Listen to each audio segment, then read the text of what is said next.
नमस्कार। UP subsidy portal के training process के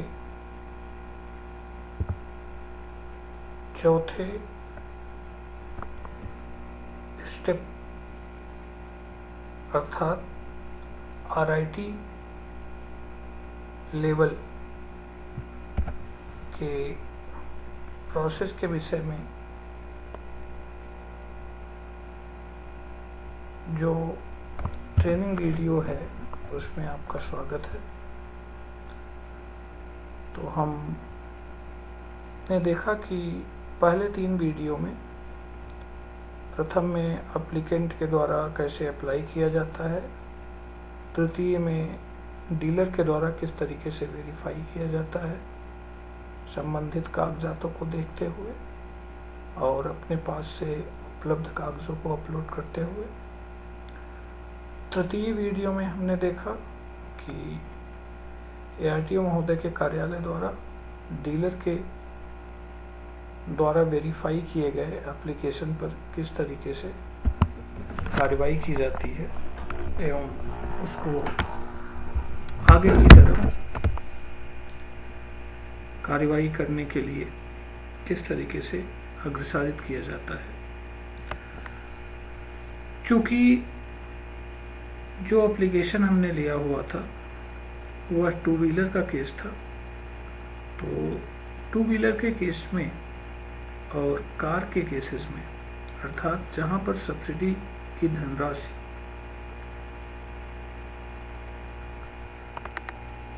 ₹5,000 या 1 लाख रुपए तक है, उस केसेस में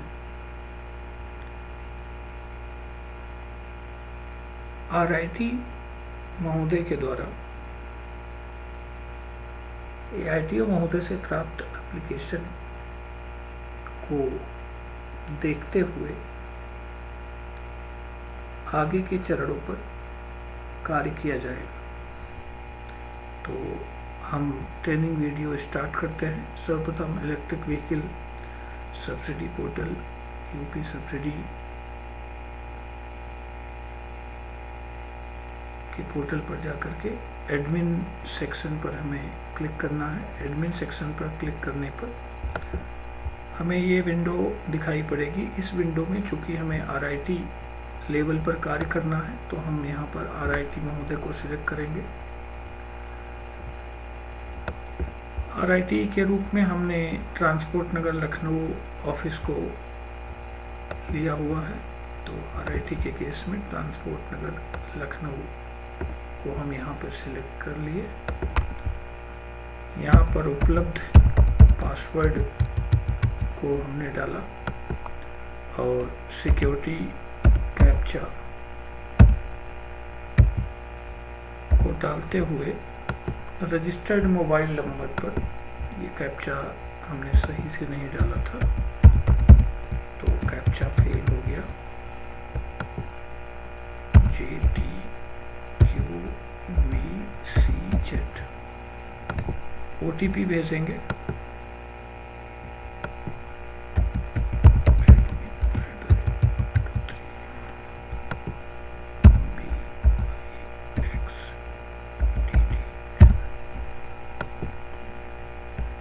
OTP रजिस्टर्ड मोबाइल नंबर पर ही जाएगी। यहाँ पे इस समय ट्रेनिंग वीडियो में रजिस्टर्ड मोबाइल नंबर हमने स्वयं का डाल रखा है, तो यह OTP हमारे रजिस्टर्ड मोबाइल नंबर पर प्राप्त हुई है और OTP है 371634। अब OTP डालने के बाद हमने यहाँ पे साइन इन कर दिया और हम सक्सेसफुली लॉगिन हो गए। आरआईटी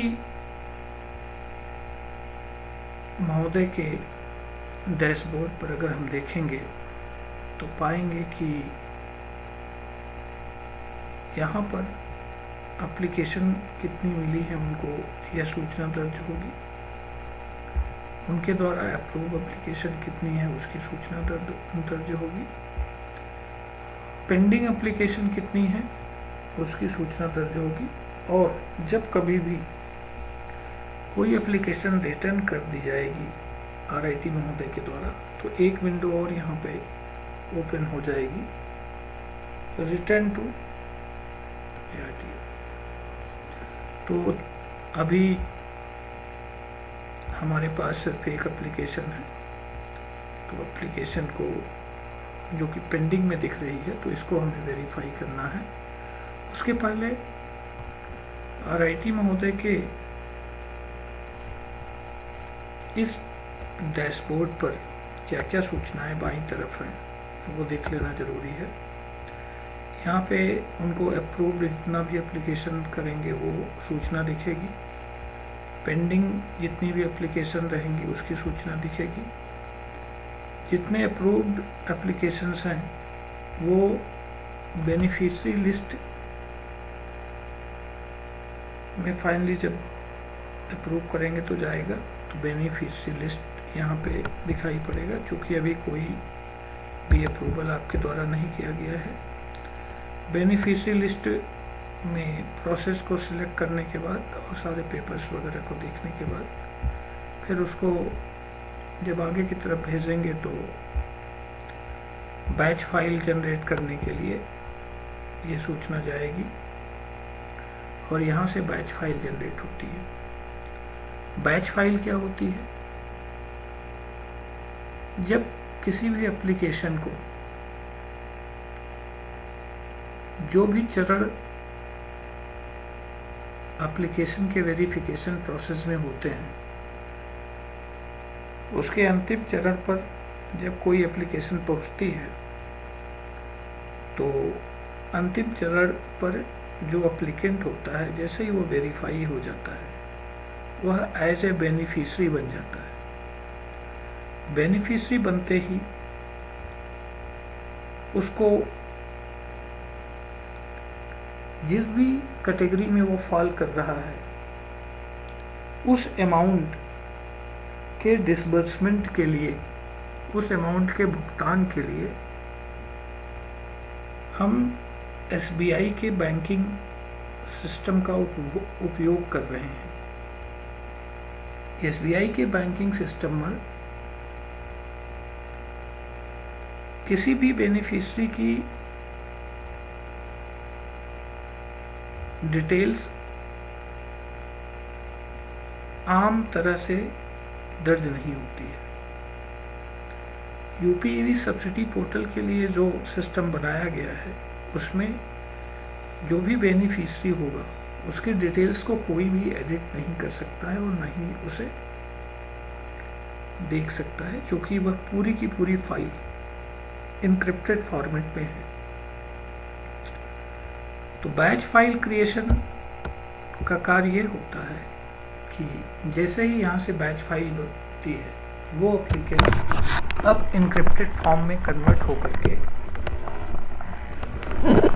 एक फाइल डाउनलोड होती है, जिसको कि हमें SBI के payment system, fund management system के अंतर्गत एज ए अपलोडर RIT महोदय को अपलोड करनी होती है। RIT महोदय के द्वारा जब वो फाइल अपलोड हो जाती है एज ए अपलोडर, तो उसके बाद वह जो है बेनिफिशियरी को भुगतान करने के लिए संबंधित RTO महोदय के पटल पर बैंकिंग सिस्टम में दिखाई पड़ती है। सूचनाओं को मिलान करने के बाद RTO महोदय OTP, पासवर्ड इत्यादि का इस्तेमाल करते हुए जब सबमिट या पेमेंट ऑप्शन पर क्लिक करते हैं तो वह धनराशि सीधा लाभार्थी के खाते में ट्रांसफ़र हो जाती है। तो यह एक सिक्योर्ड सिस्टम है और जितनी भी फाइलों का यहाँ से जनरेशन होगा वो बैच फाइल लिस्ट के अंतर्गत आती है। यहाँ पर एक बात बताना ज़रूरी है कि बैच फाइल बार बार जनरेट नहीं की जा सकती है। ध्यान देना है कि बैच फाइल बार बार जनरेट नहीं की जा सकती है। बैच फाइल सिर्फ एक बार जनरेट होती है। तो ध्यान रखना है हमें कि अगर हम बैच फाइल को जनरेट कर रहे हैं तो निश्चित रूप से पूरी सतर्कता बरतते हुए उस बैच फाइल को जनरेट करें। जनरेट बटन पर जैसे ही क्लिक करेंगे वो फाइल आपके डाउनलोड फोल्डर में जाकर के आपको दिखेगी। आप वहां से उस फाइल को बैंकिंग सिस्टम में अपलोड करेंगे और भविष्य के लिए उस फाइल को सुरक्षित किसी एक फोल्डर में करके रखेंगे अपने रिकॉर्ड के लिए। तीसरा ऑप्शन, नेक्स्ट ऑप्शन हमें दिखता है पेड का, पेड एप्लीकेंट लिस्ट। ये ऐसे लोगों का डिटेल होगा जिनको कि आपने भुगतान करने के लिए फाइल अपलोड किया होता है और उसका भुगतान हो चुका रहता है। यहाँ पर हमें बैंकिंग सिस्टम से जो रिपोर्ट जनरेट होती है जिन भी बेनिफिशरीज का, उस रिपोर्ट को अपलोड करना होता है इस पर्टिकुलर सेक्शन में जाकर के। और यहाँ पर जो है आप देखेंगे कि इस बेनिफिशरी से संबंधित समस्त डिटेल आपको यहाँ पे दिखाई पड़ेगा और आपको ये पता होगा कि पेमेंट का स्टेटस इत्यादि क्या है, पेमेंट का डिस्क्रिप्शन क्या है, किस डेट को पेमेंट हुआ है, यूटीआर नंबर क्या था। समस्त जानकारी किसी भी बेनिफिशरी के खाते में भेजे गए अमाउंट का यहाँ पे आपको दिख जाएगा। अब हम इस वीडियो को बनाने के मूल विषय पर आते हैं। ये वीडियो ट्रेनिंग पर्पज से तैयार की जा रही है। तो सर्वप्रथम हम पेंडिंग एप्लीकेशन पर जाएंगे, देखेंगे कि यहाँ पर हमने चूँकि अपने प्रथम वीडियो में ही इस एप्लीकेशन को अप्लाई किया था इस गाड़ी नंबर के साथ, तो यहाँ पर जो है हमें ये गाड़ी नंबर UP 32 NF 3416 दिखाई पड़ रही है। अब हम इसी को वेरीफाई करते हुए आगे का प्रोसेस करेंगे। एक्शन ऑप्शन में जाकर के हम व्यू पर क्लिक करेंगे। व्यू पर क्लिक करते ही ये पूरा का पूरा एप्लीकेशन हमारे सामने खुल करके आ जाएगा। यहाँ पर आप देखेंगे कि आपको इस एप्लीकेशन से संबंधित 3 सेक्शन दिखाई पड़ेंगे। प्रोफाइल डिटेल, मतलब जिस भी गाड़ी के विषय में जिस भी एप्लीकेंट के द्वारा यह एप्लीकेशन भेजी गई है उससे संबंधित समस्त जानकारी। दूसरे में व्हीकल से संबंधित समस्त जानकारी दिखेगी। तीसरे सेक्शन में आपको उसके बैंक से संबंधित जानकारी दिखेगी और अंतिम रूप से जब आप देखेंगे तो आपको एप्लीकेशन का स्टेटस अलग अलग लेवल पर, कब किसने वेरीफाई किया, कब एप्लीकेशन जनरेट की गई, किसके द्वारा किस डेट में क्या वेरिफिकेशन किया गया, ये समस्त सूचनाएं आपको यहाँ पे दिखेंगी।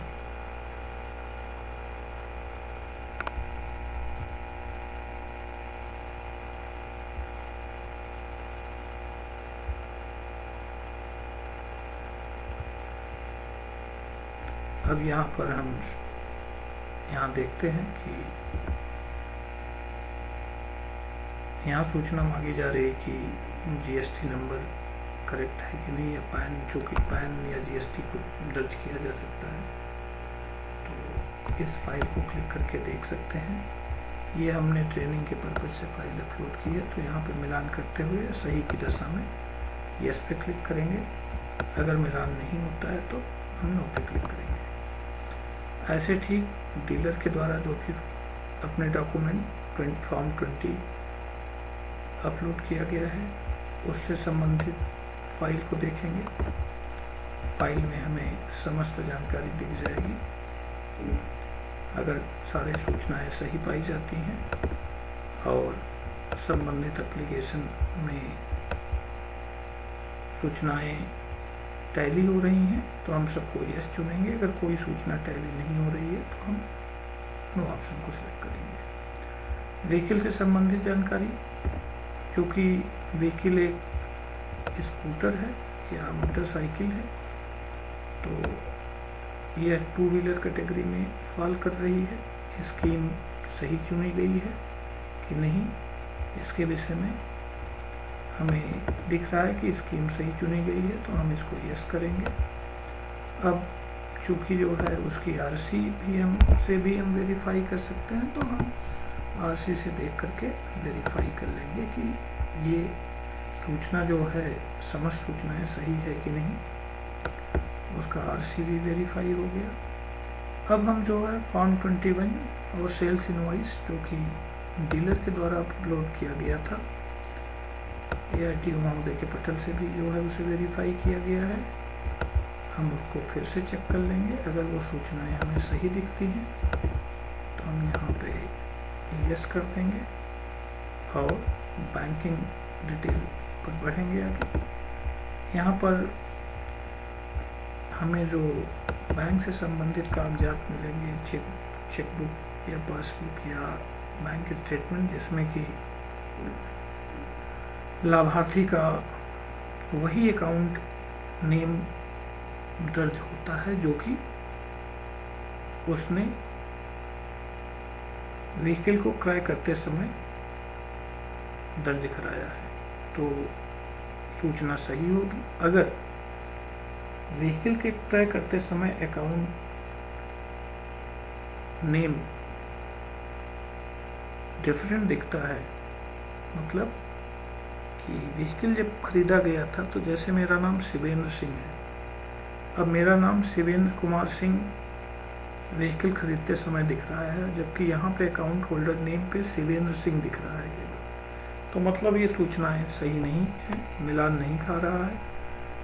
हालांकि ये सूचना 2 लेवल से वेरीफाई होके आ चुकी है, लेकिन फिर भी हम इस सूचना को, चूँकि हमें दिखा कि ये गलत है, तो हम इसको नो कर देंगे। जैसे ही हम नो करेंगे ये एप्लीकेशन रिटर्न होने के लिए चली जाएगी और यहाँ पे आप देखेंगे कि ये एप्लीकेशन रिटर्न करने के लिए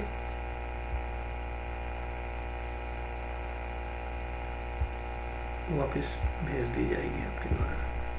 क्योंकि हमें ट्रेनिंग वीडियो कंप्लीट करनी है तो हम इसको यस करते हैं। यस करते ही हम आगे की तरफ देखेंगे तो समस्त सूचनाएं सही पाई जा रही हैं, तो हम यहाँ पे ओके कर देंगे।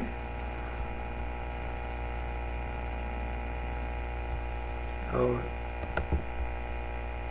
बेनिफिशियरी को हम फाइनली अप्रूव करने के लिए जैसे ही क्लिक करेंगे, हमसे पूछा जाएगा कि एप्लीकेशन में दर्ज समस्त सूचनाएं जो हैं वो सही हैं और आप सबमिट करना चाहते हैं। हम अगर जैसे ही सेव ऑप्शन पर दबाएंगे बटन, ये आपका एप्लीकेशन वेरीफाई हो गया आपके द्वारा। और ये जो है, अब आप डैशबोर्ड पे देखेंगे तो आपके अप्रूव्ड एप्लीकेशन में दिखने लगेगा। अब आपके पास कोई पेंडिंग एप्लीकेशन नहीं है। अब अगला स्टेप, चूँकि बेनिफिशियरी लिस्ट बनाना होता है, तो अब यहाँ पे आप देखिए तो बेनिफिशियरी लिस्ट में हम देख रहे हैं कि चूँकि हमने एक ही बेनिफिशियरी को किया है, तो हमने यहाँ पे बेनिफिशियरी लिस्ट पे जाके क्लिक किया और हमने जो है इस बेनिफिशियरी लिस्ट को क्लिक करेंगे तो ये हमसे पूछेगा कि आर यू श्योर, पॉपअप आएगा। अगर हम श्योर हैं कि हाँ ये जो बेनिफिशियरी था वो सही है, तो हम इसको जो है अप्रूव कर देंगे। और अब हम जो है अगले स्टेप बैच फाइल क्रिएशन में बढ़ेंगे। बैच फाइल क्रिएशन में हम देखेंगे कि जो हमने इसको अप्रूव किया हुआ था वो यहाँ पे हमें दिख रहा है। वो बैच जनरेट करने के लिए इस ऑप्शन पे हमें क्लिक करना होता है। हम जैसे ही इस ऑप्शन पे क्लिक करेंगे बैच फाइल जनरेट करने के लिए, तो ये हमसे फिर से पूछेगा कि आप श्योर हैं। हम जैसे ही इसको ओके करेंगे ये बैच फाइल जनरेट हो गई। अब आप यहाँ पे देखिए ये बैच फाइल का नंबर होता है।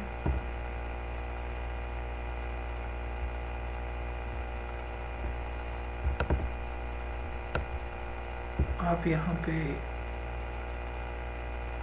एप्लीकेशन काउंट केवल एक, जो कि हमने वेरीफाई किया है तो एक है। आप 10 कर सकते हो, 20 कर सकते हो, 15 कर सकते हो, 5 कर सकते हो एक साथ। जितने को भी आप एक साथ करना चाहते हैं आप एक साथ कर सकते हैं। जनरेट डेट, जनरेट डेट जो है आपकी आज की तारीख का है, इतने बजे जनरेट हुई है। यहाँ पे अब आपको चूँकि फाइल बैंकिंग सिस्टम के लिए भी भेजनी है, वहाँ पे एज ए अपलोडर अपलोड करना है, तो आप इस फाइल को डाउनलोड करेंगे। जैसे ही फाइल डाउनलोड करेंगे ये आपके डाउनलोड सेक्शन में ये फाइल चली जाएगी। अब आप यहाँ पे देखिए सूचना चेंज हो गई। अब आपके पास फाइल डाउनलोड करने का ऑप्शन नहीं आएगा। इसीलिए हमने कहा था कि हमें ध्यान देना है कि बैच फाइल सिर्फ एक बार डाउनलोड होगी। किसी भी बेनिफिशियरी, चाहे उसमें 1 हो, चाहे 10 हो, चाहे 25 हो, चाहे 20 हो, एक बार डाउनलोड होने के बाद दोबारा आपको ऑप्शन नहीं मिलेगा कि आप बैच फाइल जनरेट कर पाए बेनिफिशियरी का। ये सेक्शन जब बैंक से पेमेंट हो जाता है उसके बाद का प्रोसेस है। बैंक से जब पेमेंट हो जाएगा बेनिफिशियरी का, तो बैंक की जो रिपोर्ट जनरेट होगी वो यहाँ पे अपलोड करनी होती है। अब हमारे पास बैच फाइल लिस्ट ये है। हमने देखा कि हमने जो है ये फाइल जनरेट किया हुआ है। हमने इस फाइल में देखा कि आज की डेट में हमने ये जनरेट करके यहाँ पे आप अब का काम ख़त्म हो गया। अब इस सिस्टम के अलावा आपका जो बैंकिंग सिस्टम है जिसमें एज ए अपलोडर आपको इस फाइल को अपलोड करना है, वो SBI के सिस्टम से आप प्रोसेस को कंप्लीट करेंगे। Thank you. और आप विंडो को डायरेक्टली कभी भी मत बंद करिए, हमेशा लॉग आउट करेंगे। नहीं तो अगर आप डायरेक्टली बंद करेंगे विंडो को तो आपको असुविधा होगी, दोबारा आपको जो है वो लॉगिन करने में परेशानी आएगी। धन्यवाद।